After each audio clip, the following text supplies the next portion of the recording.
Hi students of class 10. In the last video I've told you about a few tools and a few tabs that you can use in MS Word. So here there is a sample document for demo, like I've typed something in the document, you can see there. So I'll tell you how to change the font into bold, italic and underline, and all other tools which are applicable there. I'll just show you one by one. Okay, first, if you wanted to change the font into bold, you'll have to click on that B so that it changes to bold. And if you wanted to check into underline, you have to click on that U underline with symbol. And the next is about superscript and subscript that we're going to learn about. See, when you normally type a document, you may type some formulas in it, or when they're preparing for any notes for any classes, you have formulas or equations coming in, and then you'll have to use those kind of things in the Word document. Then you must know how to use it.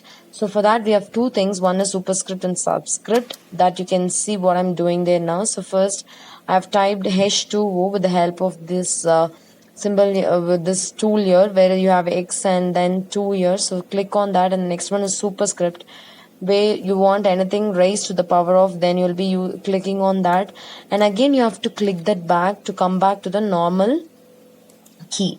See, again you have to click that, so that you'll get the addition, and whatever symbols or whatever characters you want, you can type accordingly. Now I wanted to type y square, so I'll have to click on that x square there, so that that power will be raised to again, and then again switch it off, then come back to normal. Clear? So this is about subscript and superscript. And the next thing is, see, I've used bulletins here, bullets and numbering, but we are using 1 2 3, which is there under numbering. And these are some of the default headings that is already available here. You can see there, I'm just highlighting it. So if you want that mode, you can also select it. And next we'll be checking about, we'll go on to the next tab, which is insert. And then in insert, we're going to learn how to include a header and a footer of a page. What is a header used for? Header is mainly used to give a heading of that particular page. If you have noticed in magazines or any books or anything, if that particular content or particular chapter's name you wanted to mention, you can use header, so that whatever heading you're giving for the first page will be prolonged for all the pages whatever you're creating for. And the footer is just same, any message you wanted to give it in the end of the page. Suppose normally we'll be giving only the page numbers. See, I'm just gonna give in the footer, I'm just gonna give page number. Page number you can give it in any way, either in the top of the page or in the bottom of the page. In the bottom of the page also you have different ways, in the right hand corner or in the left hand corner or in the center of the page, whatever. See, I'm giving the center of the page, so that now you'll be able to view the, 1 second, so just give me time. So I'll be just including the footer now one more time. See, I'm just selecting the footer and giving there, so that automatically the page number of that page has been popped out. So if you have 50 pages, it is not that for every page you have to insert the header and footer. Automatically the header and footer will be included for all the 50 pages. And if you don't want that header and footer to be included, you can just click on, and then you have an option called delete. If you give it, it'll be deleted as well. See, here I'm just showing you how you can use this for the header. Say any text I'm going to give it here. Then CS chapter 1. So this CS chapter 1, how many ever pages I'm going to create, for all those pages I'll be having the same header, and the page number will be automatically generated. See, for example, I've just included the header here. This CS chapter 1. And the next one is, we are going to include any text box if it is needed. So text box is generally used for including any text in the document. Like you wanted to format it, or you wanted to give it or give it in quotes, or you wanted to highlight that particular text, then it is better you give it in the text box. See, I'm giving some message or anything for this demo. I'm just typing something there. So this is a text box, or this is MS Word, whatever.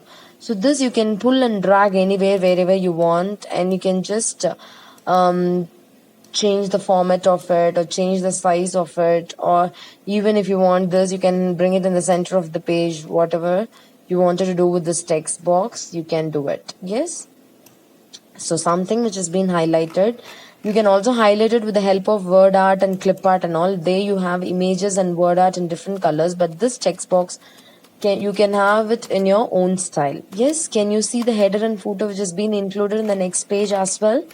See, this is page 2. Even here, CS chapter 1 has been included because I've added the header in the first page. Even that has been added to the second page, and now the page number is changed to 2. So like that, it prolongs for the pages how many ever you have in your document. Clear? And next one we're going to learn about is find and replace. What is this find and replace used for? See, when you have a single page, there is no problem in finding a particular word. But for example, you are creating a newsletter of a school, or you're creating a magazine of a school, there you have committed any mistake. See, in that particular case, you wanted to find out any word. See, I'm finding out the word demo. See, in this page, I have word demo, and I want to replace it with demonstration. Then you can just click on that and then press an option called replace all, so that all the documents will be replaced. Wherever you have that word demo, it will be automatically replaced with the word demonstration. If there is any mistake that has been committed by you without knowing, then you can change it with the help of find and replace, so that there is no need of searching for the pages line by line. You can just go for different option. Here is find and replace, and then you can replace it once, so that it will be automatically changed everywhere. Clear? I hope you can note that even the text box is being generated automatically in the next page. So in the first page, if you insert the text box, that has been automatically popped in the next page as well. If you select that and delete it, it is gone. Okay. So next we'll learn how to create a table in Word document. Normally we'll be creating table where in MS Excel, so that you have rows and columns. But in a Word document, if you want to create a table, click on Insert tab, and then you have a table there. There you can select the number of rows and columns you want it for. If you want 3 rows and 3 columns, you just select that. Now I've given, for example, 3 rows and 3 columns. You can see there. And you can insert any columns to the left or to the right. Additionally, if you have forgot to insert any column, you can just right click and then insert and give an option called insert, so that automatically it will be inserted. And same way you can delete the columns and rows which is not needed for you as well. Now I'm going to create a table with some sample data. Remember children, how you give formatting, text formatting, background colors, all these for the normal text. The same way you can change the font size, font type, font color, even the background color in the table, whatever you're creating. Yes, see, I've given some sample data here. And now you have how many? 4 columns and 4 rows. You know what is a column? And see, now I'm going to insert the column now, so that automatically the column has been inserted. Now if you want to delete it, just click on that and delete columns. If you click that, automatically the column has been deleted. Clear? The next one we're going to learn is splitting the cells into 2. Now see, subject is in one particular cell, class is in a different cell. If I wanted to split this subject into 2, say I want subject and then which section they are studying, you have an option called split cells. Give that, so that that cell will be, you can also give how many it should be split into. It has been split into 2. Yes. Now you can see the split of this one particular cell into 2. Now next we'll learn how to merge the cell. What is the meaning of merging? Merging is nothing but combining any 2 cells. Now you select how many ever cells you wanted to merge, and then right click again. You'll have an option called merge cells, so that automatically the cells will be merged. And next is about distributing the rows and columns evenly. Supposing you may have the row and column space unevenly distributed. Say if one row has more space and the other one doesn't have that much of space and you wanted to align it properly, then you can distribute the rows and columns evenly, so that it will be automatically distributed evenly. Now see, I'm just checking with borders and shading here. If you want to change the table borders and shading into any type, you can just go and select it and then change the borders and shadings of that particular table. And also the content which you have given there in the table also, you'll be able to align. Either you can align it on the right side or on the left side. See there, here this is about borders and shading, children. You can select 2-line border, 3-line border, whatever. And then since it is there, see, you can see the border changed here for the table. The table border is changed into 3-line now. Yes. Now again go back here, click on that and go to borders and shading, and then you can select whatever option is required for.